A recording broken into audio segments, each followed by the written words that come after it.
Hi, everybody. This is Allison and Storytime Under the Sky, Silent Sky.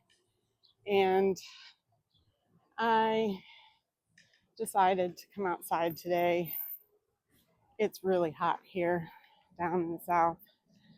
And I'm just going to chat a little bit and tell you a little story about what's going on in life. I'm in a town square right now. Every little town here in Texas has a town square, and I'll show you what it's like. But found a bench that's in the shade. But I brought some crackers to snack on too. Hope you don't mind. Um, just going through big changes in my life. And the story is kind of about raising kids. I have three daughters, and um, the oldest one is going to be 33. And then I have a 28-year-old, I think 29-year-old, and a 23-year-old. And they're my youngest just graduated with her master's, and tomorrow she's leaving the nest for good. I'm very proud of her. She got a job at a university to become assistant professor, and my husband and her are packing up her van,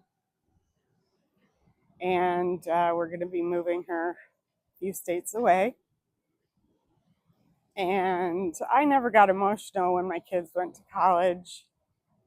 I always looked at every stage of life is exciting and a new adventure, because I knew I got them ready for, I looked at it as a positive thing because they were ready to step out on their own. And my middle daughter is pregnant with her first baby, and that's really exciting to see her prepare to become a mother. And the exciting part for me is I live next door. So if she needs me, I'll be there. But I don't see much of her. I try to be a good mother and keep good boundaries and don't just pop in. And because I don't want her to ever regret living next door. The fun thing is years ago, my father-in-law had built that house next door. Um, and so my kids had the opportunity to run next door after school and go sit with their Zeta. And the memories they have are great. And when he got sick, we had to sell that house, and an older lady purchased it. And then when she got sick, her kids came to us and asked if we were interested or if we knew somebody that would be interested in it.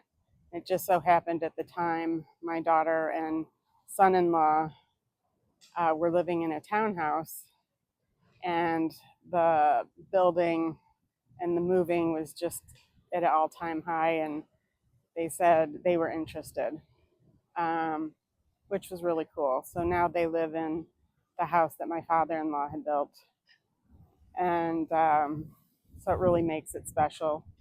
And hopefully her kids will have the same memories of running to grandma and grandpa's house after school, and having making memories with us. And then my oldest daughter lives about an hour away, and she just had her first baby.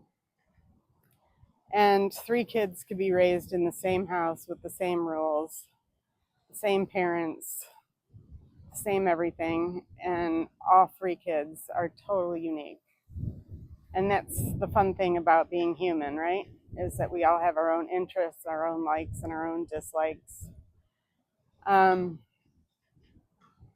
But relationship wise,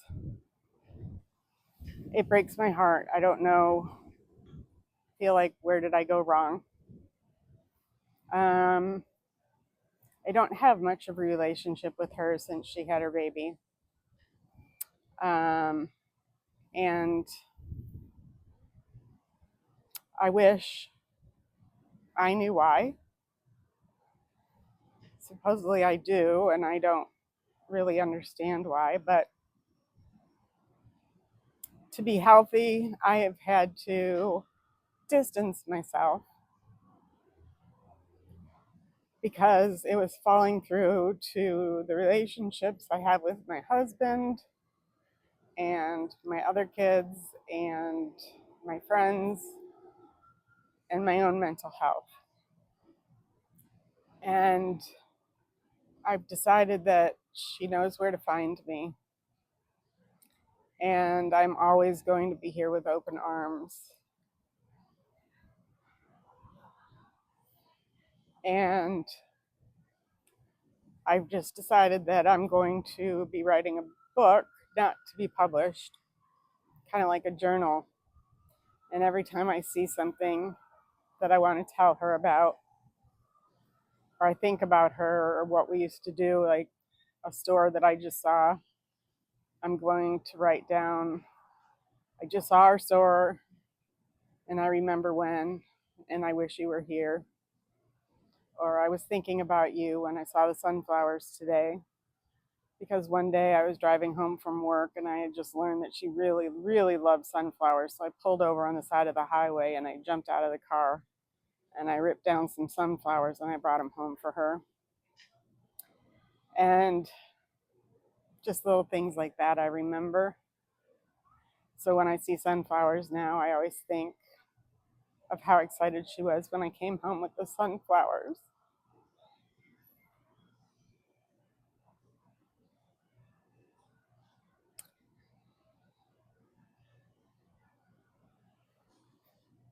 So parenting has its joys and its sorrows. I'm so happy that each of my kids have been successful in their own ways. They're beautiful young women, have learned to step out into the world. My youngest amazes me that she has the courage to move states away, to start her own new life, and take an adventure that she had no idea would take her. But it's so exciting. And I just remember when we brought each of them home from the hospital and wonder what they're going to be when they grow up. And I wonder what they're going to be like teenagers. And we made it through all of those stages. And they call it empty nesters. And my husband and I have already had a little flavor of that when my youngest was in college and the other two were gone.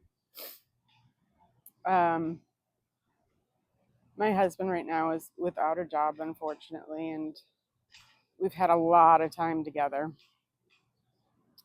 I live with Parkinson's, and that's been a challenge within itself.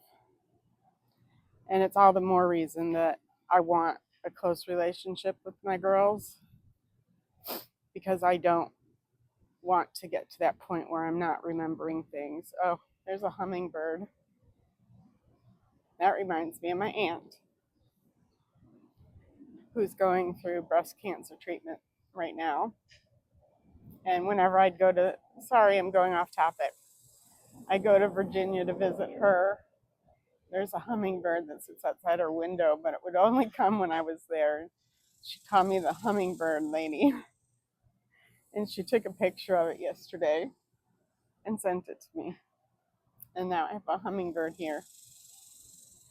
Anyways, I won't make this much longer, but I just wanted to tell a little story about raising kids, the ups and the downs, And some of you know those ups and downs, and maybe some of you are just starting out with families.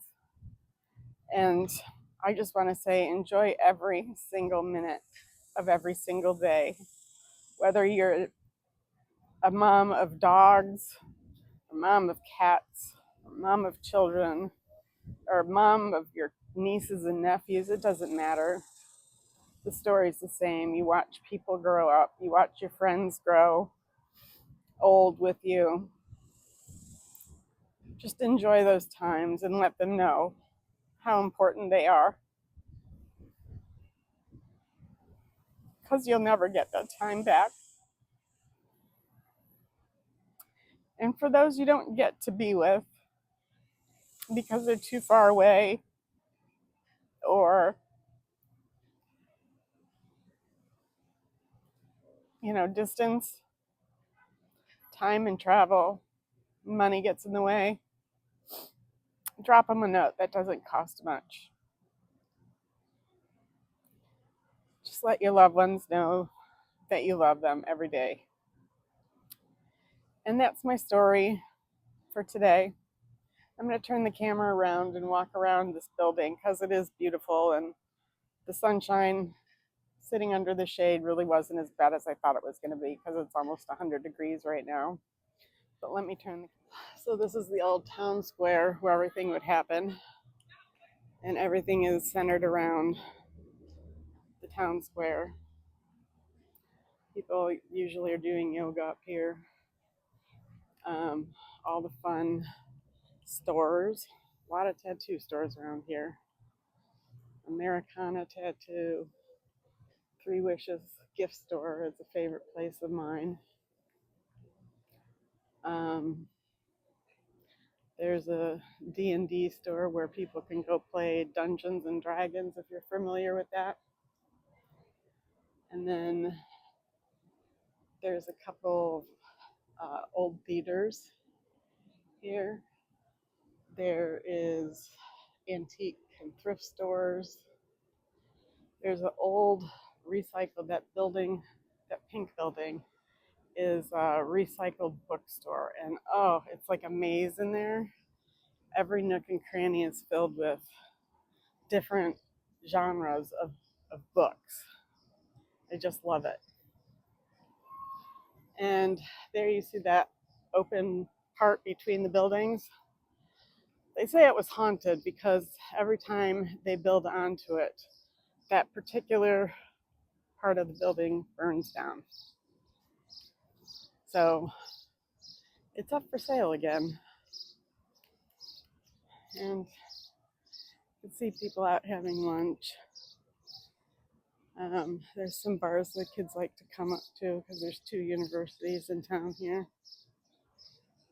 And then there's the Atomic Candy shop, and it has all your old-time candies that you remember at the 5 and dime shop if you're of my age group. And Beth Marie's ice cream shop is wonderful. It's been featured on some of the travel stations, and they have people that work there for that are disabled, and they work, and all of the flavors are made up by the owner, and they have scrumptious food, but I cannot partake in all that sugar. They have this burger place, which you can see up top, and in the evenings they have bands going on up there. It's really loud, but it's really good. I think it's called Lone Star Burger. And then they have Norman Roscoe, which is a t-shirt place, a bistro, and down the street is my bookstore, Patchouli Joe's, where I have things. Somebody left something on my car. Oh, my car is over here. God, can you imagine me going into somebody else's car? Okay, well, that's it for today. Made it a little longer than I wanted to, but wanted to show you the town and just give you a little life lesson on my new channel. You can visit me at Allison Does Life After 55, and I look forward to chatting with you again soon when I read a book. Bye.